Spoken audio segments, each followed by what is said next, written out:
শুনেছেন কোনোদিন? ইতিহাস সাক্ষী আছে লবণে কোনোদিন পোকা লাগে না, চিনিতে চিনিতে আপনার পোকা কেন পিঁপড়ে সুযোগ পেলে ছাড়ে না? লবণের দাম বেশি নাকি চিনির দাম বেশি? চিনির দাম বেশি, কিন্তু লবণে পোকা লাগে না, আর সুযোগ পেলে পিঁপড়ে তো চিনিকে ছাড়ে না। দুনিয়াতে আপনার অনেক দাম অনেক নাম জপ আপনার আছে, আল্লাহ পাক রব্বুল আলামিনের কাছে কোনো দাম নাই যদি আপনার ঈমান যদি না থাকে। আর দুনিয়াতে আপনি ঈমান নিয়ে চলুন, ইসলাম নিয়ে চলুন, আখিরাত নিয়ে চলুন, দুনিয়াতে আপনার কোনো দাম না থাকলেও, কেউ আপনার সম্মান না করলেও, আল্লাহ পাক রব্বুল আলামিন সেদিন আল্লাহ পাক আপনাকে সিংহাসনে স্থান দেবেন, জায়গা দেবেন। সেজন্য আমরা প্রত্যেকেই ঈমান নিয়ে কবর থেকে, দুনিয়া থেকে কবরে যাওয়ার চেষ্টা করব, বলুন ইনশাআল্লাহ।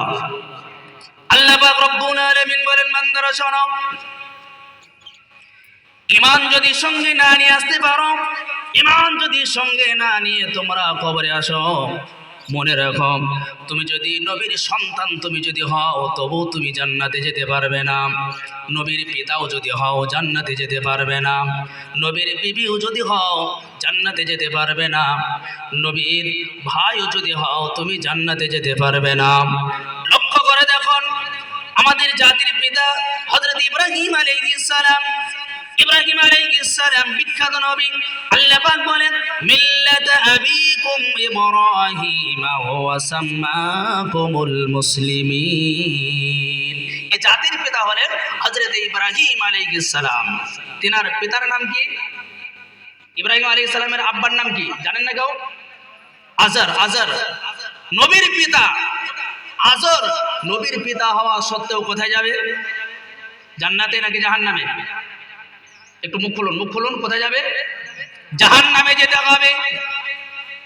হযরত নূহ আলাইহিস সালামের 4টে সন্তান, হাম, শাম, ইয়াফেদ, কিনান। কিনান ঈমান আনে নাই। আল্লাহ পাক রব্বুল আলামিন বলেন, নবীর সন্তান হয়েছে তো কি হয়েছে? নবীর সন্তান হওয়ার পরেও জাহান্নামে চলে যেতে হবে। আল্লাহ পাক রব্বুল আলামিন অনেক আয়াতে বলেছেন, এই পৃথিবীর 2জন বিখ্যাত নবী, নবীর বিবি হওয়া সত্ত্বেও 2জন নবীর বিবি জাহান্নামে চলে যেতে